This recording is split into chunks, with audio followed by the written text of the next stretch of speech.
If you are frustrated because your ex seems emotionally detached towards you, we're going to talk about that today. We're also going to talk about what you can do moving forward. But first, my name is Clay with Modern Loved Out Life, where we help you get the great loving relationship that you're looking for without having to play mind games, without having to play hard to get, and without having to pretend to be someone or something that you are not, because you deserve to be loved for the unique, amazing, and wonderful person that you are.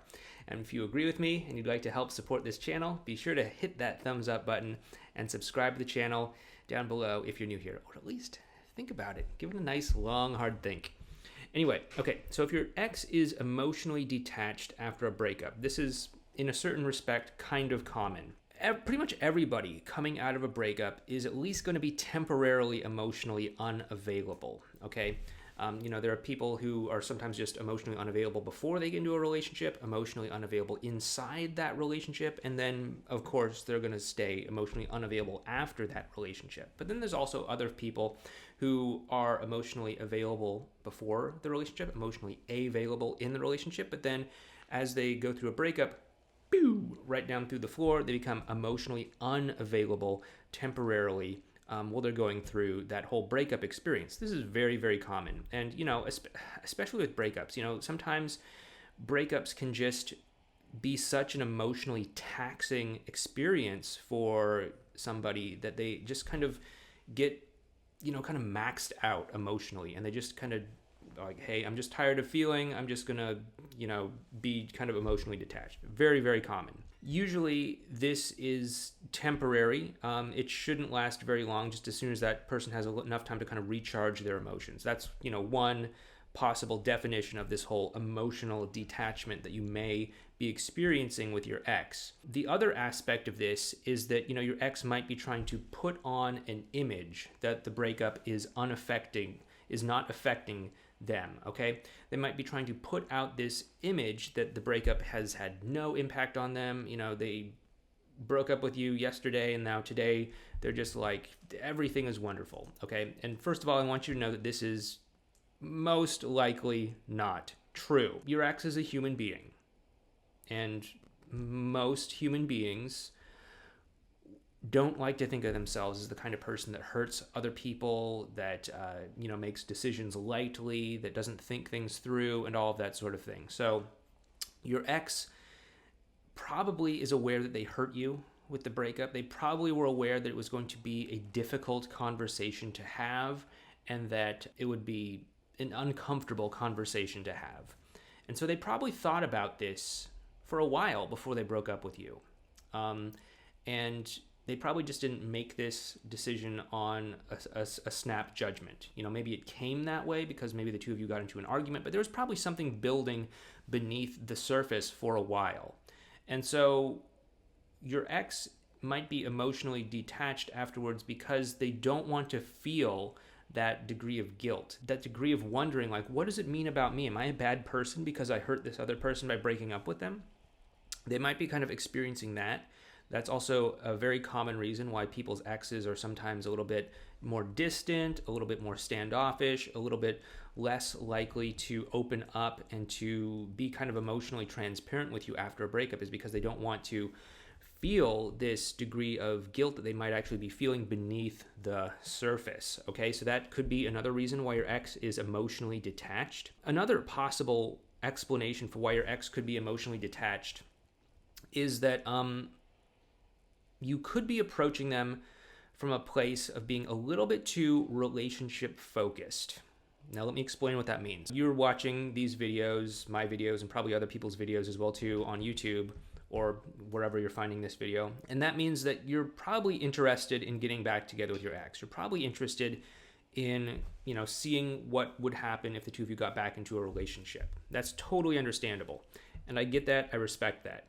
But on the other side of the coin, if your ex believes that you just want to get back into a relationship, and they believe that you want to get back into a relationship more than you are taking an interest in understanding their emotions and where they're coming from and what they are feeling, they're going to start to think that you're using them as a means to an end, that you don't really care about them, that they're just kind of a warm body taking up space so that you can be in a relationship, right? And that doesn't feel good. They don't want to be used as a means to an end just so that you can, tick the box of being in a relationship so that you can feel good again. They want to be heard. They want to be understood. They want you to empathize with them. And when you can start to do that, that's when they can start to let their guard down, start being a little bit more emotionally receptive, and start to be more open to the idea of connecting with you. And of course, the better that the two of you connect, the more likely they're actually going to want to be in a relationship with you again. So you don't want to be relationship focused. What you actually want to do is you want to be connection focused. When you're connection focused, you're not trying to force the outcome. You're just kind of enjoying being with somebody. You're just enjoying connecting with somebody. And, this is probably the experience that you had when you and your ex, first started dating, first got together. You weren't going out on that first date thinking like, okay, how can I get this person to marry me? How can I get this person to commit to me? You're probably just thinking, okay, here's somebody who is attractive. Let's see if they have a nice personality to back it up. Let's see if we have anything in common. Let's see if we can enjoy spending time with one another.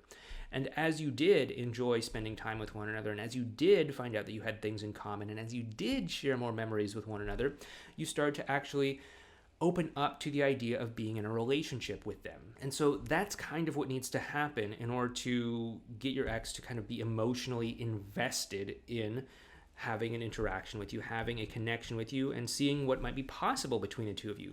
So you don't want to try and force the outcome of being in a relationship. You want to focus on connecting emotionally, trusting that the relationship will come naturally and organically out of all of this. The commitment from the relationship does not actually cause the connection that you're probably looking for to fall into place. You probably want to be in a relationship with your ex because you believe it's going to lead to some sort of connection, some sort of experience, some sort of great loving relationship that you want to have. You're not just hoping to, tick the box to be in a relationship. I mean, there are plenty of people that I know, and you probably know some people like this too, who are in a relationship, but the relationship is just kind of dead. They're just kind of going through the motions.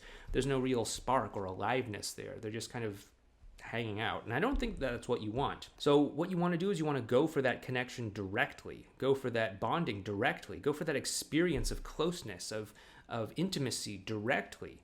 Because once that is in place, it's going to be the most natural and organic thing for the two of you to come together and to create some sort of relationship.